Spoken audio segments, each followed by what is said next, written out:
My dear students, कैसे हैं आप सभी लोग। स्वागत है आप सभी का हमारे YouTube चैनल पर। हम लोग 12th क्लास की अकाउंटेंसी यहां पर पढ़ रहे हैं। अभी तक हम लोगों ने 12th क्लास की अकाउंटेंसी के अंदर पार्टनरशिप का बहुत इंपॉर्टेंट चैप्टर जिसका नाम था हमारा admission of a new partner, उसकी सीरीज को हम चला रहे हैं। जिस किसी ने अब तक पिछली वीडियोस नहीं देखी हैं तो भैया वीडियो के डिस्क्रिप्शन बॉक्स में भी आपको लिंक मिलेगा। साथ ही साथ आप हमारे चैनल पर जाएं, चैनल पर जाने के बाद आपको हमारी प्लेलिस्ट में 12th अकाउंटेंसी के नाम पर फंडामेंटल से लेकर सारी की सारी क्लासेस वहां पर मिलने वाली हैं। ठीक है जी, तो आज की क्लास स्टार्ट करते हैं। अब तक मैंने क्या पढ़ाया आप लोगों को? अब तक मैंने जो आप लोगों को पढ़ाया वो मैंने पढ़ाया रिवैल्यूएशन अकाउंट अलग से समझाया, ट्रीटमेंट ऑफ गुडविल अलग से समझाया और बाकी पार्टनर्स कैपिटल अकाउंट अलग से समझाया। बैलेंस शीट मैंने अलग से नहीं समझाई क्योंकि बैलेंस शीट वही पुरानी वाली थी जो आपने 11th क्लास में सीखी थी। वो मैंने साथ के साथ क्वेश्चन जब कराया तब समझा दिया। मैंने आपको 3 बड़े क्वेश्चन कराए जिनकी मदद से आप उन क्वेश्चंस की प्रैक्टिस कर पाओगे जो वाकई में आपको हकीकत में करने थे, जो बड़े क्वेश्चन है जिनका आपको एग्जाम में क्वेश्चन 100% मिलेगा, जिसको आपको सॉल्व करना है, जिसमें आपको रिवैल्यूएशन अकाउंट बनाना था, पार्टनर्स कैपिटल अकाउंट बनाना था, बैलेंस शीट तैयार करनी थी और साथ ही साथ कैश या बैंक अकाउंट भी तैयार करना था। ये 4 खाते में तैयार करने थे। सबसे पहला क्वेश्चन मैंने कराया बिल्कुल सिंपल क्वेश्चन, बिना किसी एडजस्टमेंट, एडजस्टमेंट थी उसके अंदर लेकिन बहुत सिंपल एडजस्टमेंट, उससे सिंपल क्वेश्चन कोई हो ही नहीं सकता, इतना सिंपल क्वेश्चन था। दूसरा क्वेश्चन मैंने कराया आप लोगों को जिसके अंदर मैंने 3 नई एडजस्टमेंट घुसाई थी। 3 नई एडजस्टमेंट मतलब जब आपके रिजर्व या प्रॉफिट एंड लॉस अकाउंट, चाहे डेबिट बैलेंस चाहे क्रेडिट बैलेंस, वो कैसे बढ़ते हैं पार्टनर्स कैपिटल अकाउंट में। साथ ही साथ अगर बैलेंस शीट में आपको गुडविल दे रखी है तो गुडविल कैसे बढ़ती है, और साथ ही साथ आपको अगर ट्रीटमेंट ऑफ गुडविल की 2 कंडीशंस मिल जाए, मतलब एक बार उसी क्वेश्चन में कैश में भी गुडविल ला रहा है और अदर देन कैश है, तो आप उन दोनों का कैसे ट्रीटमेंट करने वाले हैं, ये चीज मैंने आपको बता दी। इसके बाद मैंने थर्ड क्वेश्चन जो आपको कराया था वो कराया था करंट अकाउंट वाला, मतलब फिक्स्ड कैपिटल अकाउंट बेसिस पर, ताकि कोई ये ना कह पाए कि सर ने एक आधी चीज छुड़वा दी। मैंने सब कुछ आपको कराया अब तक। इसके बाद जितने भी क्वेश्चंस होते हैं वो आप सभी कर पाएंगे। मुझे उम्मीद है आप लोगों ने कर लिए होंगे। आज की जो क्लास है, एक बात मैं क्लियरली आप लोगों को बता दूं कि आज की जो क्लास है वो कम से कम 15 से 20 क्वेश्चन करने के बाद ही स्टार्ट करना है वाली क्लास, क्योंकि आज की क्लास में आप लोगों के लिए उसके बाद की ही है। क्योंकि जब तक आप पार्टनर्स कैपिटल अकाउंट अच्छे से बनाना ना सीख लें तब तक मैं पार्टनर्स कैपिटल अकाउंट के साथ छेड़खानी नहीं कर सकता। अभी तक मैंने आपको केवल सिंपल तरीका बताया पार्टनर्स कैपिटल अकाउंट की फिगर कैसे आती है और कैसे जाती है, पर अभी तक मैंने आप लोगों को पार्टनर्स कैपिटल अकाउंट की जो क्लोजिंग फिगर है, टू बैलेंस कैरिड डाउन, इसके एडजस्टमेंट के बारे में कुछ नहीं सिखाया और मेरे को आज की क्लास में यही सिखाना है। ठीक है, ये क्लास यूं कह दूं आपके लिए तो लास्ट क्लास है, यही बहुत ज्यादा इंपॉर्टेंट क्लास है, या ये इतनी ज्यादा अहम क्लास है कि इसके बिना आपका एडमिशन अधूरा है। इसलिए अधूरा है क्योंकि यही मेन क्वेश्चन है और यही टेक्निकल क्वेश्चन है। टेक्निकल तो कुछ नहीं है, क्या बकवास है, टेक्निकल का नाम तो मैं गलत यूज किया, लेकिन सब आसान है, लेकिन अगर आप चीजों को सही तरीके से समझोगे तो आज की क्लास स्टार्ट करते हैं। क्या है आज की क्लास है बेटा, एडजस्टमेंट ऑफ कैपिटल। नाम से पता चल रहा है कि हमें कैपिटल अकाउंट के अंदर कुछ ना कुछ एडजस्टमेंट करनी है। लो जी, नाम आसान कर देते हैं, कैपिटल अकाउंट नाम लिख दिया, adjustment of capital account. Capital account में मैंने कुछ ना कुछ चेंजेस करने हैं, कुछ ना कुछ जुगाड़बाजी करनी है, कुछ ना कुछ एडजस्टमेंट करनी है। ये क्या होती है एडजस्टमेंट, कैसे होती है, मैं आपको अभी 2 मिनट में बताऊंगा। पहले ए और बी के बारे में सुन लो, लिखा क्या है। On the basis of new partner या इनकमिंग पार्टनर, एक ही बात है, उनकी कैपिटल के बेस पे, कैपिटल है भैया, on the basis of new partner incoming partners capital calculate old partners capital, पहला पॉइंट। दूसरा पॉइंट क्या कहता है, on the basis of old partners capital calculate incoming partners capital. दूसरा पॉइंट तो बहुत आसान है। दूसरा पॉइंट क्या कहता है कि पुराने पार्टनर्स की, मान लो 2 लाख रुपए किसकी थी, ए की, बी की थी से 1,50,000, इनका शेयर था 3:2, सी एडमिट हुआ 1/4 शेयर के लिए और हमें ये नहीं पता कि वो कैपिटल कितनी लाया। ये कहा गया कि भैया उसका जो शेयर है ना कैपिटल का, वो पुराने पार्टनर्स की कैपिटल और उनके रेशियो के हिसाब से बता दो कितनी उसे लानी है। बात समझ में आती है? कहने का मतलब मैं इनके हिसाब से कैलकुलेट करूंगा कि सी कितना लाएगा। बहुत आसान है, कोई प्रॉब्लम नहीं। इसके साथ साथ बी पार्ट की बात थी, मैं ए पार्ट की बात करूं, इसी एग्जांपल की बात कर लेते हैं कि पुराने पार्टनर्स की कैपिटल तो थी ही, नया पार्टनर 1/4 शेयर के लिए आया और वो लेकर आया से 1 लाख रुपीस कैपिटल नाम के। लेकिन क्या हुआ कि ए बी और सी में डिसाइड हुआ कि आपका जो रेशियो बैठा ना 3:2:1, आपका जो रेशियो नया रेशियो आया है 3:2:1, तो इसकी कैपिटल के बेस से ये रेशियो बना होगा। ये मैं रेशियो के बारे में डिस्कशन नहीं कर रहा हूं क्योंकि मैं ऑलरेडी इसकी क्लासेस 3-4 बना चुका हूं स्टार्टिंग में, वो आपने देख ली होंगी। मैं कह रहा हूं कि रेशियो इनका तैयार हुआ होगा, आपको जो है इसके बेस से इनकी कैपिटल डिसाइड करनी है कि कितनी कैपिटल इनको रखनी चाहिए, कितनी कैपिटल इनको रखनी चाहिए। वो इसकी कैपिटल के बेस से आप इनकी कैपिटल निकालो। किसकी कैपिटल? इन दोनों की कैपिटल। बात समझ में आती है? यहां पर 2 मिनट एक चीज समझ के चलना। मैं एक बात कह रहा हूं कि इसकी कैपिटल के बेस पे कुछ स्टेप्स हैं, मेरे ऊपर भरोसा रखो, मैं आपको स्टेप्स लिखवाऊंगा, आप सब कैलकुलेट कर पाओगे, पर मैं लॉजिक समझाने की कोशिश कर रहा हूं इस टाइम, उस पर ध्यान देना जरा। मैं कह रहा हूं कि मान लीजिए आपने 1 लाख और 1/4 के हिसाब से आपने कैपिटल निकाल ली पूरे फर्म की और ए और बी में बांट दिया। एक छोटी सी बात, मान लीजिए ए की कैपिटल अब निकल के आती है 2,20,000 और बी की निकल के आती है से 1,40,000। मान लीजिए 2,20,000 ए की निकल के आती है इसके बेस पे और 1,40,000 बी की निकल के आती है, लेकिन हकीकत में इनकी कैपिटल है कितनी? ए की कैपिटल है 2 लाख और बी की कैपिटल है 1.5 लाख। तो क्या समझ में आया? समझ में ये आया कि ए ने 2 लाख रुपए लगा रखे हैं, लगाने कितने थे? 2,20,000, मतलब ए अभी अपने घर से 20,000 रुपए और लेकर आएगा। साथ ही साथ बी ने 1.5 लाख लगा रखे हैं, लगाने कितने थे? केवल 1,40,000, मतलब बी को, ये बी का भी है, ध्यान रखना ये बी का है, तो बी को 40,000 रुपए वापस दिए जाएंगे। बेटा तूने ना एक्स्ट्रा लगा रखे हैं 10,000 रुपए, तो तू ना अपने घर ले जा। केवल ये ड्रामेबाजी करनी और कुछ नहीं करना। एज सच बिल्कुल सिंपल क्वेश्चन, जैसा आप करते आ रहे थे वैसा ही है। बस लास्ट में जो क्लोजिंग फिगर होती है ना, खाते बंद, जैसा मैंने अभी तक आपको क्या सिखाया कि पहले आप रिवैल्यूएशन की चीजें सारी डाल दो, पार्टनर्स कैपिटल अकाउंट की सारी चीजें डाल दो, बैलेंस शीट की सारी चीजें डाल दो, कैश अकाउंट की सारी चीजें डाल दो, फिर एक एक करके खाता बंद करो। पहले रिवैल्यूएशन का खाता बंद करो, पार्टनर्स कैपिटल अकाउंट में डाल दो, पार्टनर्स कैपिटल अकाउंट खाता बंद करो, उसको उठा के बैलेंस शीट में डाल दो, कैश अकाउंट बंद करो, उसको उठा के बैलेंस शीट में डाल दो। बैलेंस शीट का टोटल आपका बराबर आना चाहिए। यही तो सिखाया आपको अब तक मैंने, पर यहां रुकना है। यहां क्या रुकना है? यहां आप केवल रिवैल्यूएशन खाता बंद करके कैपिटल अकाउंट में ट्रांसफर करेंगे, ना तो कैश अकाउंट बंद करेंगे और ना ही आप बंद करने वाले हैं कैपिटल अकाउंट। कैपिटल अकाउंट की जितनी फिगर डालनी थी डाल दी, उसके बाद आपको ना क्लोजिंग फिगर निकालने के लिए कुछ एडजस्टमेंट करनी है। मैं आपको कुछ स्टेप्स लिखवाऊंगा, उन स्टेप्स की मदद से आप क्लोजिंग बैलेंस निकालेंगे, और जैसे ही आप क्लोजिंग बैलेंस निकालेंगे तो या तो कुछ कैश लाना पड़ेगा इस केस की तरह, या कुछ कैश ले जाना पड़ेगा इसकी तरह। तो ये जाएगा आएगा कहां से?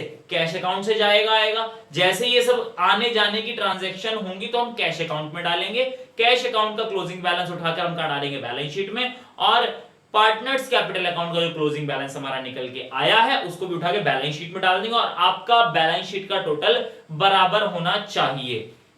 ऐसा करते क्यों? जैसे नॉर्मल कर रहे थे ऐसा भी कर सकते हैं बेटा, बिल्कुल कर सकते हैं। लेकिन क्या होता है, कभी कभी जब नए पार्टनर आते हैं तो पुराने पार्टनर्स के बीच में झगड़ा हो जाता है कि भाई मेरा इतना शेयर और मैं इतना कैपिटल दे रहा हूं, क्यों दूं? हो सकता है भाई पुराने नए पार्टनर जो लेकर आया कैपिटल अपने शेयर के हिसाब से कम लेकर आया है, और एडमिशन भी करना जरूरी है, उसे मना भी नहीं कर सकते। वो एडमिट हो भी गया। अब पुराने पार्टनर में से एक पार्टनर का शेयर था कम, पर उसने कैपिटल लगा रखी थी ज्यादा, तो उसने झगड़ा कर दिया कि भाई मेरे को शेयर दे रहा है तू कम और कैपिटल लगा रखी ज्यादा, मैं अपनी कैपिटल निकाल लूंगा। बात समझ में आती है? या फिर कोई पार्टनर कहते उसकी कैपिटल कम है और शेयर ज्यादा है, तो बाकी पार्टनर्स ने झगड़ा कर दिया कि भाई तू इतना शेयर ले रहा है, पैसे बढ़ा आपने। बात समझ में आती है? तो ये कैलकुलेशन इसलिए होती है, तब उनके प्रॉफिट शेयरिंग रेशो के हिसाब से इनके कैपिटल को बांट दिया जाता है, कुछ कैश लाना पड़ता है, कुछ कैश ले जाना पड़ता है। बात समझ आती है? कई अलग अलग केसेस हैं। जब तक क्वेश्चन में कुछ ना कहा जाए तो या तो हम कैश लेकर आएंगे और कैश लेकर जाएंगे, जब तक क्वेश्चन में कुछ ना कहा जाए तो। क्वेश्चन में कह दिया गया, कई केसेस ऐसे ही मिलेंगे, क्वेश्चन में कह दिया गया कि कैश अगर कम पड़ रहा है या जा रहा है तो वो हम कैपिटल करंट अकाउंट से डालेंगे, तो हम उसके लिए करंट अकाउंट खोलेंगे। उसका भी मैं एक क्वेश्चन कराऊंगा, उसके लिए बेफिक्र रहें। फिलहाल आप केवल टॉपिक मेरे साथ समझने का प्रयास करें, मैं एक एक करके स्टेप केवल पहले मैंने ए का बताऊंगा। ए पार्ट में अभी आपको बोर्ड की पे अभी आपको लिखता हूं सारे के सारे स्टेप्स, फिर उनको समझाने का प्रयास करता हूं। मैं ज्यादा लंबी वीडियो नहीं बनाऊंगा, मैं पहले तो समझाऊंगा, समझाने के बाद फिर अगली क्लास में मैं उसका एक क्वेश्चन कराऊंगा, ठीक है? तो भैया इसको जो भी नोट करना है कर लो, और वीडियो को मैं अभी लिखता हूं उसका, वीडियो पॉज करके। हाँ जी, ये कुछ थ्योरी आपके सामने लिखी हुई है, जरा इसको नोट करें, वीडियो को पॉज कर लें और फिर उसके बाद इस थ्योरी को नोट करें। मैं आपको समझाने का प्रयास करता हूं इसको, मुझे लगता है आपने सभी नोट कर लिया होगा वीडियो को पॉज करके। मैं आपको जरा एक एक करके इसके बारे में बताता हूं। ये अभी तो आपको अटपटा सा लग रहा है, पर ये वो चीज है, मैं बता दूं आपको क्लियरली कि अभी आपको इससे कुछ समझ नहीं आने वाला है। ये समझ में तभी आएगा जब मैं क्वेश्चन कराऊंगा, और तब आपका दिमाग खुलेगा। जब मैं क्वेश्चन कराऊंगा देसी स्टाइल में कराऊंगा, वो आपको दिमाग में क्लियरिटी है कि उस देसी स्टाइल को ही मैंने विलायती भाषा में लिखा है। बात समझ रहे हैं? वो देसी स्टाइल मुझे पहले कराना है, लेकिन उससे पहले आपको ये बताना जरूरी है, क्योंकि रिवीजन के टाइम पर यही चीज काम आएगी, या फिर जिस वक्त मैं आपसे ना मिल पाऊंगा और आप ये वाला एडजस्टमेंट ऑफ कैपिटल वाला पॉइंट भूल जाओगे, तो इन्हीं 5 स्टेप्स की मदद से आप एडजस्टमेंट ऑफ कैपिटल दोबारा याद कर पाओगे। एक बात मैं बता दूं, एडजस्टमेंट ऑफ कैपिटल बहुत आसान पॉइंट है, बहुत ज्यादा। ये 5 स्टेप अगर आपको समझ में आ गए, उसके बाद कोई सा भी क्वेश्चन आपके सामने है सब फाड़ के फेंक दोगे। तो जरा पढ़ के देखते हैं क्या लिखा है इसके अंदर। ए पॉइंट है हमारा कौन सा? Adjustment of old partners capital on the basis of incoming partner या फिर न्यू पार्टनर, एक ही बात है वो तो। स्टेप 1 क्या कहता है? सबसे पहले आप टोटल कैपिटल निकालो पूरे फर्म की, टोटल कैपिटल पूरे फर्म के निकालो। Calculate total capital of the firm on the basis of new या incoming partners capital. Total capital कैसे निकलती है? सर जो कैपिटल आपके बैलेंस शीट में दी हुई है ना, वो तीनों पार्टनर की जोड़ देंगे, मतलब ए की, बी की और जो सी नया पार्टनर आया उसकी कैपिटल जोड़कर हम टोटल कैपिटल निकाल लेंगे। बेटा वो वाली टोटल कैपिटल नहीं बोल रहा हूं मैं, आगे देखो क्या लिखा है, on the basis of new या इनकमिंग पार्टनर्स, मतलब जो नया पार्टनर सी आया है उसके बेसिस पर आप पूरे फर्म की कैपिटल निकालेंगे। कैसे निकालेंगे समझा रखा है मैंने, कैसे निकालते हैं मैंने आपको बताया कि मान लीजिए 1/4 शेयर के लिए आया सी और उसकी कैपिटल थी 1 लाख रुपए, किसकी? सी की, जो लेकर आया है। अब मैंने कहा कि पूरे फर्म की अगर मैं निकालना चाहूं तो कैसे निकालूंगा, तो मैंने आपको वहीं पर समझाया था कि जब आप 1/4 निकालते हैं पूरी टोटल कैपिटल का, तब 1 लाख रुपए उसका शेयर निकल के आता है कैपिटल का। अगर आप उसकी कैपिटल और उसके शेयर के बेस से पूरे फर्म की निकालना चाहे निकाल सकते हैं, उसके शेयर का रेसिप्रोकल कर दो, 1 लाख मल्टीप्लाई बाय 4/1 करते पूरे फर्म की आ जाएगी कि नहीं आ जाएगी? ए की, बी की और सी की। यही चीज यहां पर है। क्या? Total capital of the firm कैसे निकलेगी? कैपिटल ऑफ न्यू या incoming partner multiply by reciprocal of share of profit of new partner. New partner का जो भी शेयर ऑफ प्रॉफिट है उसका रेसिप्रोकल करना है आपको। बात समझ में आती है? रेसिप्रोकल कैसे होगा? वही होगा, उसके शेयर का उल्टा कर दें और कैपिटल से जो उसकी कैपिटल थी उससे मल्टीप्लाई करें, आप पूरे फर्म की कैपिटल निकाल देंगे। मैं भैया इमेजिन करना, बोर्ड पे स्पेस नहीं इसलिए मैं मार्कर का यूज नहीं कर पा रहा हूं। एक बात समझने का प्रयास दोबारा करें। ए पार्टनर था, बी पार्टनर था, सी नया पार्टनर एडमिट हुआ, सी आया 1/4 शेयर के लिए और 1 लाख रुपए वो कैपिटल के लेकर आया, जो मैंने एग्जांपल पहले भी थोड़ी देर पहले समझाया था। 1 लाख रुपए वो कैपिटल के लेकर आया और कितना शेयर था उसका? 1/4 शेयर था। मैं अगर पूरे फर्म की कैपिटल निकालूंगा तो क्या करूंगा? उसकी कैपिटल जो 1 लाख रुपए थी उसको मल्टीप्लाई करूंगा किससे? 4/1 से, मतलब उसके शेयर को रेसिप्रोकल कर दूंगा 4/1।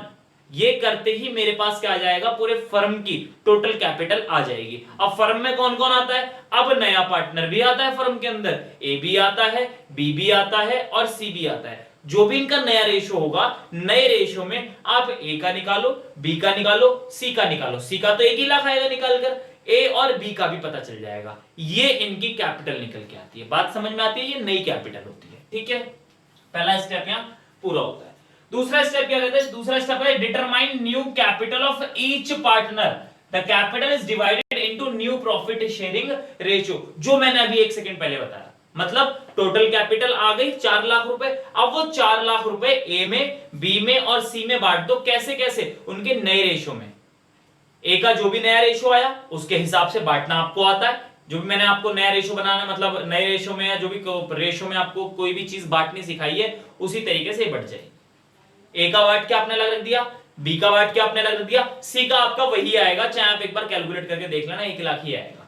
वो भी आपने बांट लिया, तीनों ही कैपिटल अलग अलग निकल आई। दूसरा स्टेप में सिंपल सी ये बात थी। तीसरा स्टेप क्या कहता है? As certain present capital of the old partner after all adjustment. Old partners की प्रेजेंट कैपिटल क्या है? ओल्ड कैपिटल की बात नहीं कर रहे हैं, बात ध्यान रखना, वर्ड में फर्क है। ओल्ड कैपिटल, प्रेजेंट कैपिटल और न्यू कैपिटल, तीनों शब्दों में चेंज है। ओल्ड कैपिटल वो कैपिटल जो बैलेंस शीट, जो हमारी पुरानी बैलेंस शीट में लिखी हुई है ए और बी की, वो है ओल्ड कैपिटल। न्यू कैपिटल वो है जो आपने अब निकाली है जुगाड़बाजी से नए पार्टनर के एडमिशन के बाद। और जो आपकी प्रेजेंट कैपिटल जो होती है ना बीच वाली, ये प्रेजेंट कैपिटल आपकी वो है जो आपने पिछले क्वेश्चन, जो मैंने पिछली वीडियो भी कराई थी आपको, पिछली वीडियो में पार्टनर्स कैपिटल अकाउंट में आपने ओपनिंग कैपिटल डाली, बिल्कुल डाली ओपनिंग कैपिटल। मैं पिछले क्वेश्चन में शायद मैंने करंट अकाउंट कराया था। करंट अकाउंट को थोड़ा सा भी ब्रेक लेते हैं, उससे पहले जो मैंने क्वेश्चन कराया था, उससे पहले मतलब ये लास्ट क्वेश्चन जो मैंने कराया था, उससे पहले वाले क्वेश्चन की याद करें जरा। जो भी आपकी कॉपी में होगा पेज पलट के एक बार देखें उसको, कि उसमें कोई सा ये पार्टनर कैपिटल अकाउंट खोल लें, कोई सा भी, जो भी आपने अपनी भी प्रैक्टिस करी है आप कोई सा भी खोल लें। करंट अकाउंट की बात फिलहाल नहीं कर रहा हूं, करंट अकाउंट से अलग मैं कह रहा हूं कि आपने ओपनिंग कैपिटल डाला होगा, आपने रिवैल्यूएशन का प्रॉफिट भी डाला होगा, या लॉस हुआ तो लॉस भी डाला होगा, आपने उसके अंदर बाकी चीजें भी डाली होंगी, रिजर्व्स भी डाले होंगे, जो गुडविल का आपका ट्रीटमेंट हुआ वो भी डाला होगा। मतलब जो भी XYZ आपकी चीजें बैलेंस शीट के अंदर गुडविल होगी वो भी आपने बांटी होगी, रिजर्व्स थे वही बांटे, प्रॉफिट एंड लॉस था वही बांटा, सब कुछ बांट दिया। सब कुछ बांटने के बाद आप जो टू बैलेंस कैरिड डाउन निकालते थे, टू बैलेंस CD निकालते थे ना, उसको बोलते हैं प्रेजेंट कैपिटल। बात समझ में आती है? उसको क्या बोलते हैं? प्रेजेंट कैपिटल बोलते हैं। यहां पर भी वही करना है, पर वर्ड सुनना, पर आप क्वेश्चन के अंदर नहीं करेंगे, आप उसको क्वेश्चन के अंदर नहीं लिखेंगे, बल्कि आप उसे वर्किंग नोट में या रफ में कहीं पर भी अलग से कैलकुलेट करेंगे। कैसे भला? आप क्रेडिट की चीजें आपस में जोड़ देंगे और डेबिट की माइनस कर देंगे, जो फिगर निकल के आएगी उनकी प्रेजेंट कैपिटल होगी। ठीक है, वही चीज यहां कहा है कि as certain present capital of the old partner, मतलब ए और बी की निकालनी, सी से मतलब नहीं है, ए और बी की ओल्ड कैपिटल निकालो आफ्टर ऑल एडजस्टमेंट। एडजस्टमेंट वही जो हम एडजस्टमेंट पहला, दूसरा, तीसरा, जो कई सारे पॉइंट पढ़ते थे ना, 10 पॉइंट भी हमने पढ़े हैं, वही सब एडजस्टमेंट है। सब एडजस्टमेंट करने के बाद आपका जो भी निकल के आता है वो हमारा प्रेजेंट कैपिटल होता है, आप वो निकालें। स्टेप 3 आपका पूरा हुआ। स्टेप 4 क्या कहता है? स्टेप 4 कहता है फाइंड आउट सरप्लस या डेफिशिएट। सरप्लस डेफिशिएट क्या है सर? सरप्लस डेफिशिएट वही है, सरप्लस मतलब फालतू हो, डेफिशिएट मतलब कम हो। मैंने जरा याद करना, जब मैंने इस टॉपिक को शुरू करने से पहले एक एग्जांपल लिया था कि ए की कैपिटल 2 लाख है और बी की कैपिटल 1.5 लाख है। ए की एडजस्टमेंट के बाद 2,20,000 कैपिटल निकल के आई है, और बी की कितनी निकल के आई है? उसके 1,40,000 निकल के गए। सरप्लस का मतलब ये है कि 1,40,000 है, और सॉरी 1,40,000 होनी चाहिए थी बी वाली, और 1.5 लाख उसकी दी हुई है, मतलब 10,000 फालतू है, एक्स्ट्रा है, उसे हम सरप्लस बोलते हैं। और डेफिशिएट मतलब कमी पड़ जाना, मतलब 2,20,000 होनी चाहिए थी पर फर्म में कितनी है? केवल 2 लाख है। ए वाले की बात कर रहा हूं, तो क्या है?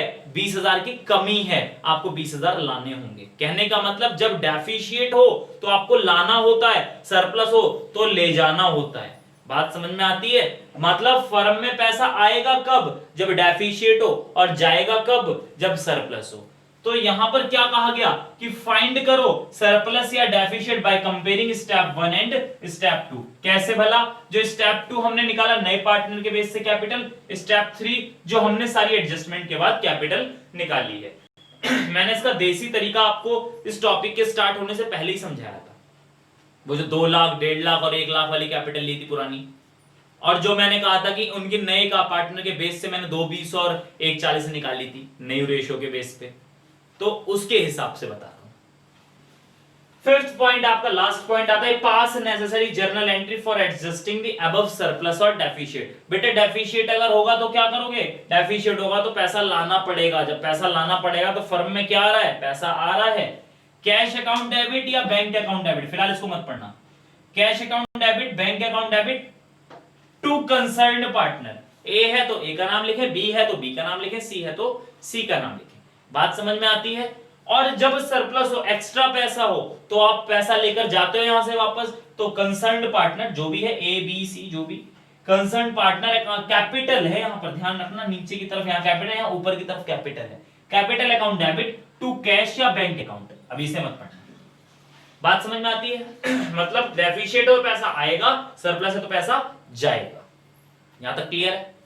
दूसरी चीज जो मैंने रुकवाई है अभी, वो मैं अब बताता हूं। कभी कभी होता क्या है कि कैश या बैंक नहीं लिखा हुआ होता। मतलब जब मैंने बोला आपको कि जब तक क्वेश्चन में कुछ ना लिखा हुआ हो तो आप मान के चलेंगे या तो पैसा कैश में आएगा या पैसा कैश में जाएगा। पर कभी कभी क्वेश्चन के अंदर एडजस्टमेंट में दिया हुआ होता है कि इसमें जो भी सरप्लस या डेफिशिएट होगा ये आपका करंट अकाउंट से एडजस्ट किया जाएगा, करंट अकाउंट से एडजस्ट किया जाएगा। तो माय डियर, कैश या बैंक की जगह पर आप उसी पार्टनर का करंट खाता खोलेंगे, करंट अकाउंट खोलने वाले हैं। जैसे मैंने लिखा है कंसर्न पार्टनर ए था, तो यहां पर A current account debit to A partners capital account.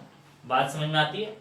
इसके बाद यहां पर ये कंसर्न पार्टनर कैपिटल अकाउंट है, मतलब यही ए की बात अगर मैं करूं तो A capital account debit to A current account. बात समझ में आती है? ये चीज थी आपकी बात, थोड़ा देखिएगा इसको। कितने मिनट? तो मैं आप लोगों से एक बात बता दूं, इसको जरा नोट कर लीजिएगा। जो मैंने पढ़ाया है इसको थोड़ा एक बार देखिएगा। मैं कह सकता हूं इस बात को, आप कहें ना कहें, मेरा दिल कहता है इस बात को, आपको समझ में नहीं आया होगा, बेफिक्र रहें।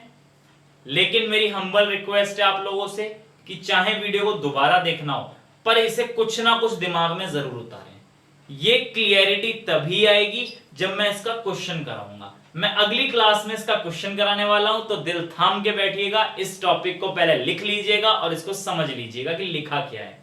मैंने समझाया भी है और थोड़ा प्रयास भी किया है आपको कि ये चीज थोड़ा सा क्लियर हो जाए, पर ये क्लियर अभी इतनी अच्छी नहीं, 100% क्लियर हो जाएगी। एक क्वेश्चन कर लूंगा, बस एक क्वेश्चन का इंतजार है। तो अगली क्लास में दोबारा आते हैं। और भैया वीडियो पसंद आया तो लाइक कमेंट शेयर सब्सक्राइब कर दें और साथ ही साथ बेल आइकन भी दबा दें, ताकि हमारी लेटेस्ट अपडेट्स आपको मिल जाए। और कोई गलती रही हो तो माफी चाहता हूं। आज के लिए इतना ही। Thank you very much, have a nice day.